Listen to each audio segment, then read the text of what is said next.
اعوذ باللہ من الشیطان الرجیم بسم الله الرحمن الرحيم قل يا أيها الناس إن كنتم في شك من ديني فلا أعبد الذين تعبدون من دون الله ولكن أعبد الله الذي يتوفاكم وأمرت أن أكون من المؤمنين وأن أقم وجهك للدين حنيفا ولا تكونن من المشركين ولا تدع من دون الله ما لا ينفعك ولا يضرك فإن فعلت فإنك إذا من الظالمين وإن يمسسك الله بضر فلا كاشف له إلا هو وإن يردك بخير فلا راد لفضله يصيب به من يشاء من عباده وهو الغفور الرحيم قل يا أيها الناس قد جاءكم الحق من ربكم فمن اهتدى فإنما يهتدي لنفسه ومن ضل فإنما يضل عليها وما أنا عليكم بوكيل واتبع ما يوحى إليك واصبر حتى يحكم الله وهو خير الحاكمين.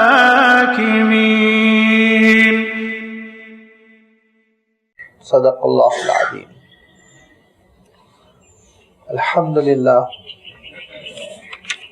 الحمدللہ رب العالمین والصلاة والسلام علی سید المرسلین وعلی آلہ واصحابہ اجمعین اما بعد. سورہ یونس کا یہ آخری رکوع ہے جس کی ابھی آپ کے سامنے تلاوت کی گئی.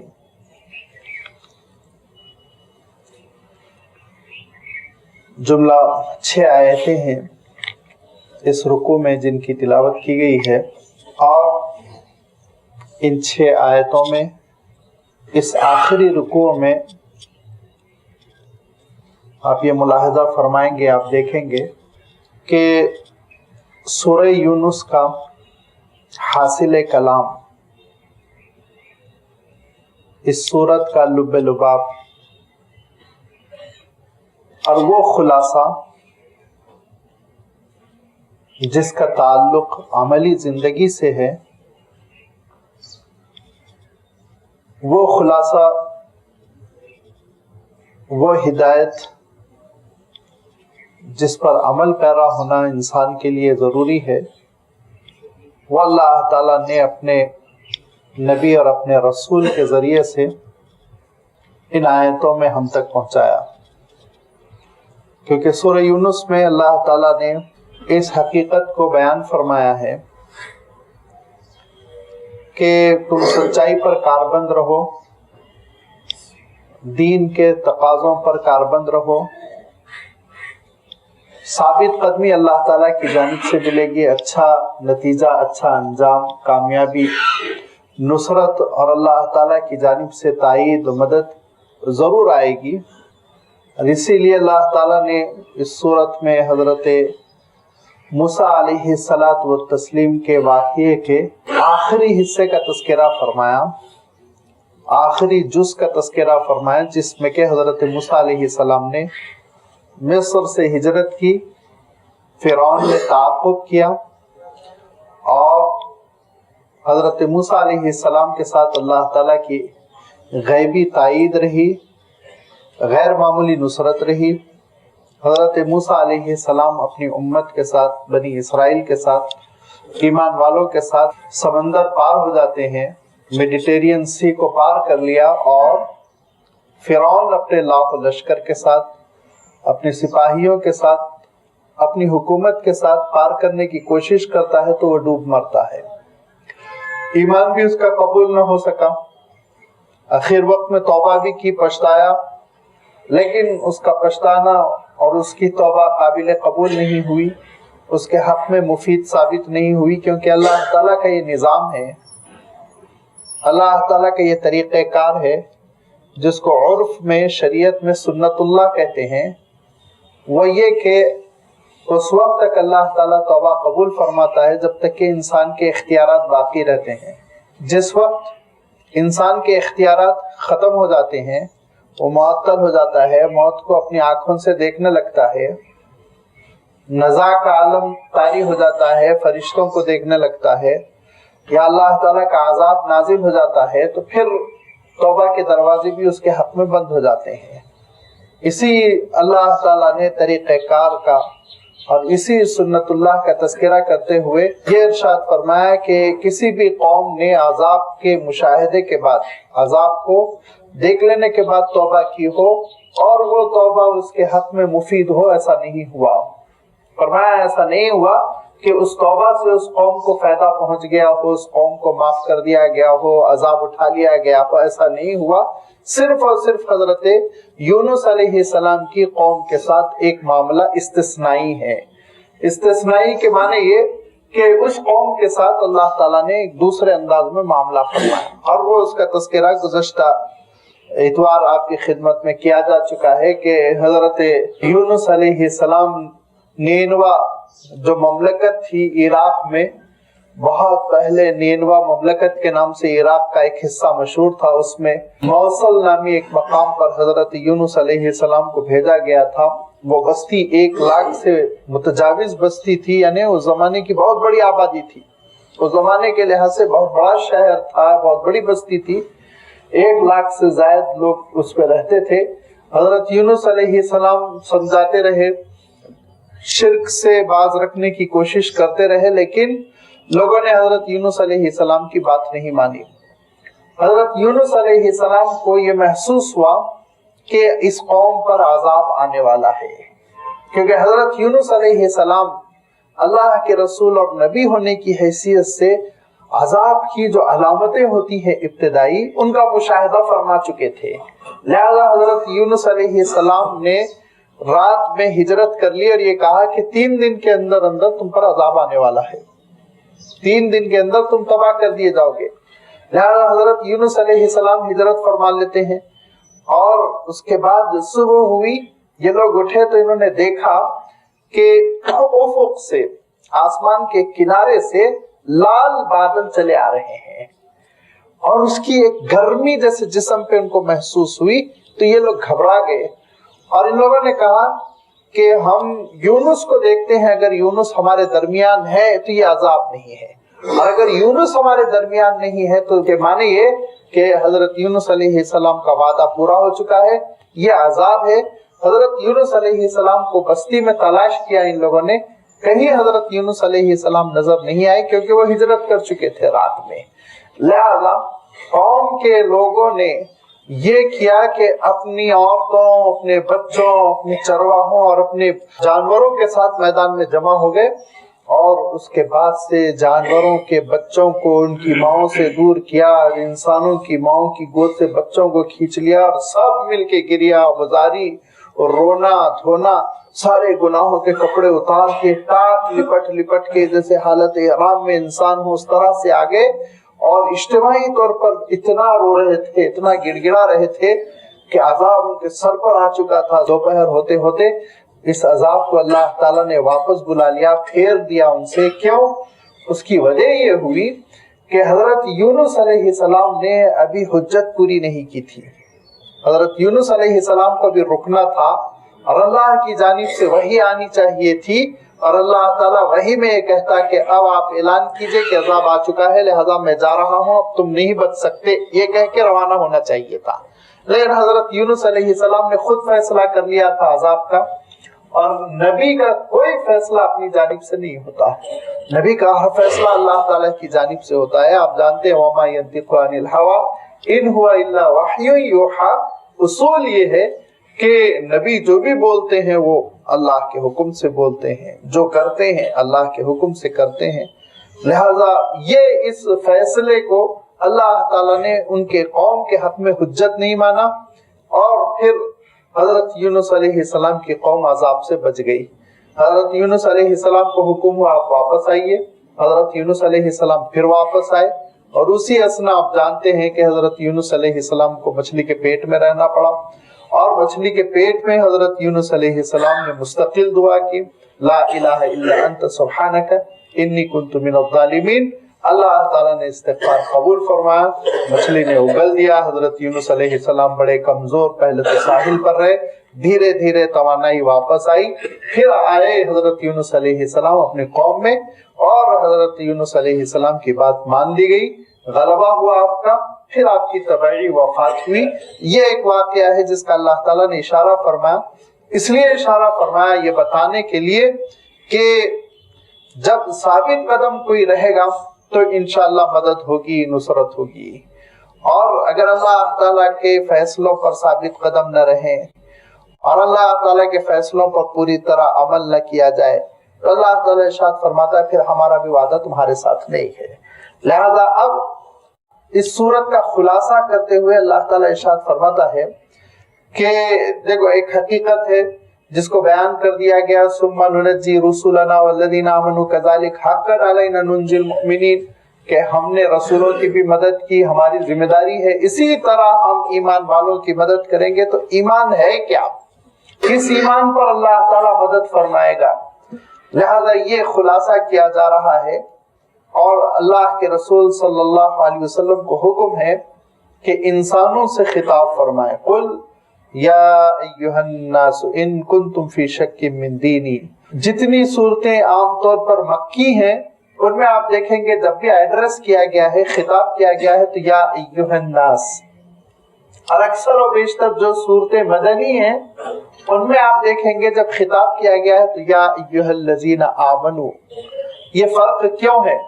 یہ فرق اس لیے ہے کہ مکہ مکرمہ میں اللہ تعالیٰ نے جب خطاب کیا تو بحیثیت مملکت مسلمان موجود نہیں تھے، جو بھی اللہ کے رسول صلی اللہ علیہ وسلم پر ایمان لا چکے تھے وہ اللہ کے رسول صلی اللہ علیہ وسلم کے پیروکار تھے، لیکن ایک سوسائٹی بن گئی ہو ایسا نہیں تھا۔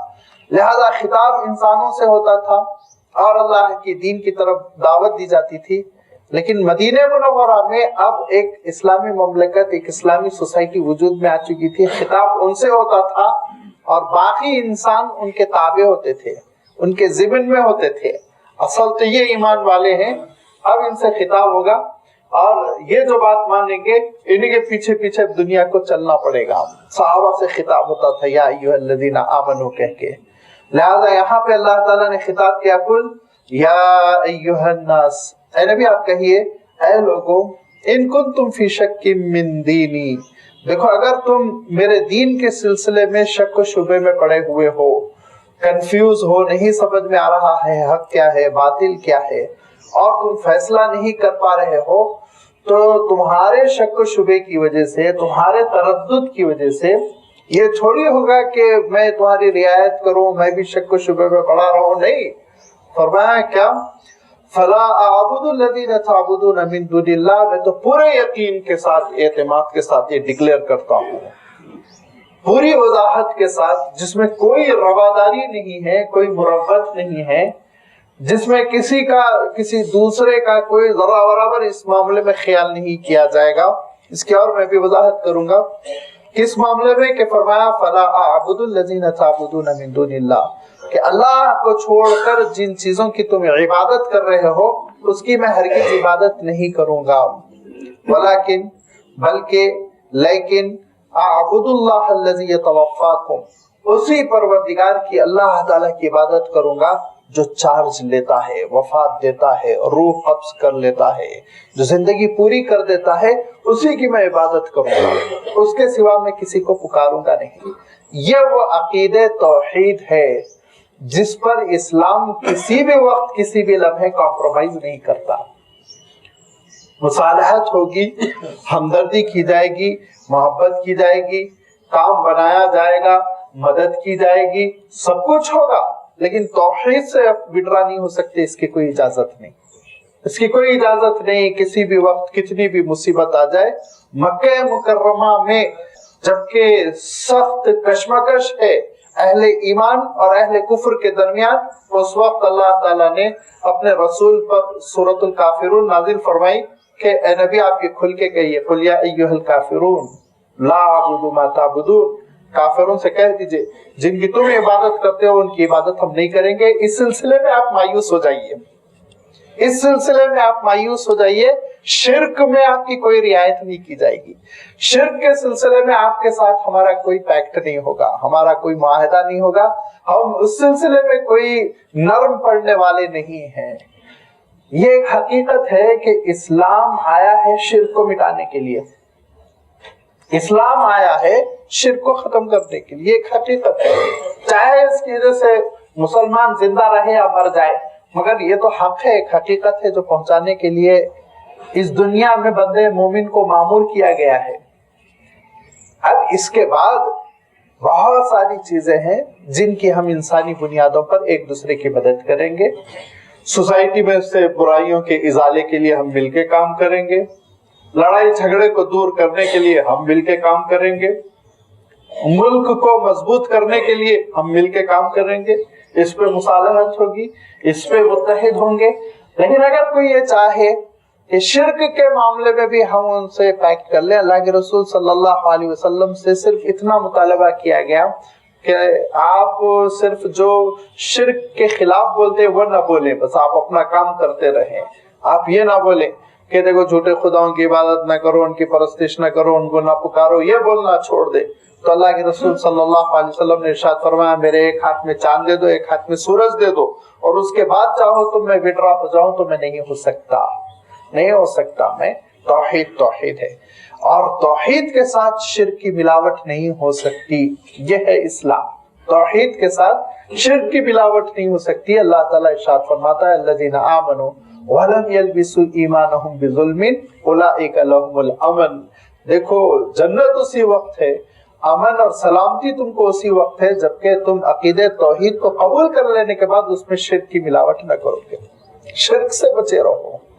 تو یہ نہیں ہو سکتا کہ تھوڑا دین ہمارا تھوڑا دین اوروں کا، ان سے بھی ہم تھوڑی چیزیں لے لیں اور اپنا بھی مذہب جاری رکھیں، مل جل کے زندگی بسر کریں، یہ نہیں ہو سکتا۔ عقیدہ بالکل صاف ستھرا، غیر اللہ سے کچھ نہیں ہونے والا۔ آگے وضاحت کے ساتھ اللہ تعالیٰ نے ارشاد فرما دیا اللہ سے ہٹ کر کسی سے کوئی توقع نہ رکھو کہ وہ تمہارا کام بنا سکے، بس اللہ ہی اللہ ہے، اس کی عبادت کرو، اس سے محبت کرو، اس کی اطاعت کرو، اس کی فرما برداری کرو، اس کے آگے ہاتھ پھیلاؤ، اس کو پکارو، وہ تمہارا کام بنانے والا ہے، وہ داتا ہے، وہ بخشنے والا ہے، وہ نوازنے والا ہے، سب کچھ اس کے خزانے میں ہے، اس سے ہٹ کے کسی کو نہ پکارو۔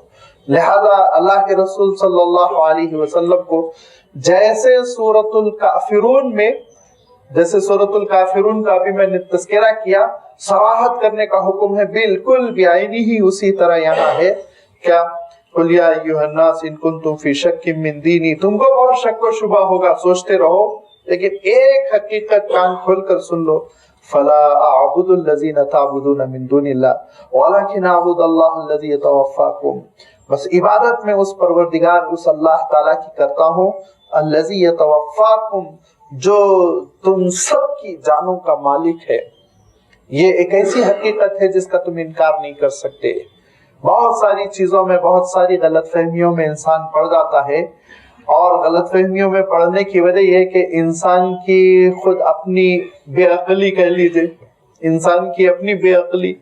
اور اس کے بعد مثال دیتا ہوں کہ خاتون ہے، وہ بیچاری اولاد کے لیے دعا کر رہی ہیں، اور اس در پر جا رہی ہیں، اس در پر جا رہی ہیں، 10-12 دروں پر جانے کے بعد اتفاقاً کسی ایک در پر ان کی مراد پوری ہو گئی، تو وہ سمجھی کہ یہاں میری مراد پوری ہو گئی، انہوں نے اولاد دی، لہذا انہوں نے سمجھا کہ وہ صاحب یا وہ شخصیت یا وہ در جو ہے اولاد دینے کی صلاحیت رکھتی ہے۔ یہ ان کی بے عقلی تھی، یہ ان کی بے عقلی تھی، وقت آ گیا تھا ان کا، اولاد مل گئی، یہ اس حقیقت کو انہوں نے نہیں سمجھا۔ تو بہت ساری چیزوں میں انسان غلط فہمی میں مبتلا ہوتا ہے، لیکن موت کے سلسلے میں غلط فہمی میں مبتلا نہیں ہو سکتا۔ ہزاروں در پر جاؤ، جب موت آنی ہے آ کر رہے گی، تڑپ تڑپ کر مر جاؤ گے، لیکن نہیں بچ سکو گے جب اللہ تعالیٰ کا حکم آئے گا۔ لہذا اللہ تعالیٰ نے یہاں موت کی دہائی دی، موت کا تذکرہ فرمایا کہ روح تو تمہاری قبض اللہ کے حکم سے ہوگی، چارج سے وہ لے گا، یتوفاکم، یہ توفا کا ترجمہ ہم لوگ وفات سے کرتے ہیں، لیکن وفات کا لفظ بھی اسی سے بن گیا ہے. یہ توفا وہی وفا یا سے ہم نے وفات کا لفظ بنا لیا ہے، لیکن ایسا حسین لفظ ہے. اس لفظ کے معنی ہوتے ہیں اصلاً آپ دیکھیں گے موافات عربی میں کہتے ہیں کسی چیز کو برابر سرابر کر دینا، کسی چیز کو اپنی حقیقت تک پہنچا دینا. اور وفات کے معنی ہے کہ انسان کو اس کی میعاد تک پہنچا دینا، انسان کو اس کی مہلت تک پہنچا دینا. اور مہلت تک پہنچا کر مثلا کسی آفیسر کا اپائنٹمنٹ ہوا ہے اور 60 سال کی عمر میں اپنے پوسٹ سے ریٹائرڈ ہوں گے، تو 60ویں سال جب شروع ہوگا تو حکومت ان کی میعاد کو تکمیل کرتے ہوئے ایک اور دوسرے آفیسر کو پہنچائے گی جو جا کے ان سے چارج لے لے گا اور اس کے بعد ان سے آفس کے اختیارات لے لے گا اور وہ بیچاروں کو پھر ریٹائرڈ کر کے گھر میں بٹھا دیا جائے گا. یہ کیفیت کے لیے وفات کا لفظ ہے عربی میں اصلا، یعنی ایک انسان کی میعاد پوری ہو گئی، لہذا انہوں نے اپنی 60 سال 70 سال 80 سال کی زندگی میں جو کچھ انہوں نے لطف اٹھایا ہے اپنی زندگی کا، خاص طور پہ یہ لفظ کہہ رہا ہوں میں، جو کچھ انہوں نے زندگی میں کر رکھا ہے اس کا چارج لینے کے لیے ملک الموت کا آنا اور اس کے بعد سے پھر روح قبض کر لینا اور پھر لے جا کے بطور امانت لاش کو ایک جگہ رکھ دینا اور بطور امانت روح کو عالم ارواح میں رکھ دینا اور اس کے بعد پھر قیامت کے دن حساب کتاب پورا کرنا. اس کے لیے اللہ تعالیٰ نے قرآن مجید میں توفا کا لفظ اختیار فرمایا. اور یہ لفظ کی ذرا وضاحت میں اس لیے بھی کر رہا ہوں، بعض باطل فرقے اس کے سلسلے میں غلط فہمیاں پھیلاتے ہیں. اگر یہ لفظ آپ پوری طرح سمجھے رہیں تو انشاءاللہ وہ غلط فہمیوں کا ازالہ خود بخود ہو جائے گا. عربی سے ناواقفیت کی وجہ سے بھی بہت سے باطل فرقے پنپ گئے اور عربوں میں نہیں پنپ سکے. عربوں میں نہیں پنپ سکے کیوں؟ اس لیے کہ وہ زبان سے واقف ہیں. زبان سے واقف ہونے کی وجہ سے بہت سی غلط فہمیوں میں وہ پڑھ ہی نہیں سکتے. تو توفا کے معنی یا توفا کے معنی بھی غلط تشریحات کی جاتی ہیں. اللہ تعالیٰ ارشاد فرماتا ہے دیکھو چارج لے لینا، مہلت ختم کر دینا اور جو ذمہ داری تھی وہ ذمہ داری لے لینا اور دوسروں کو وہ ذمہ داری دے دینا ہے، یہ ہے وفات. لہذا فرمایا کہ اللہ تعالیٰ کے ہاتھ میں انسانوں کی وفات ہے، انسانوں کی روح قبض کرنے کا معاملہ، انسانوں کی موت کا معاملہ ہے. اور جب اللہ تعالیٰ کے ہاتھ میں ہے، اسی کی طرف لوٹ کر جانا ہے، تو لہذا اسی کی عبادت ہوگی، اس کے سوا کسی کی عبادت نہیں ہوگی. تنہا ہم اللہ تعالیٰ کی عبادت کریں گے. اے نبی آپ یہ اعلان کر دیجئے. لہذا اس کے بعد یہ ارشاد فرمایا کہ اس اعلان کے بعد 3 حقیقتیں ہیں جن کو تم سمجھ لو.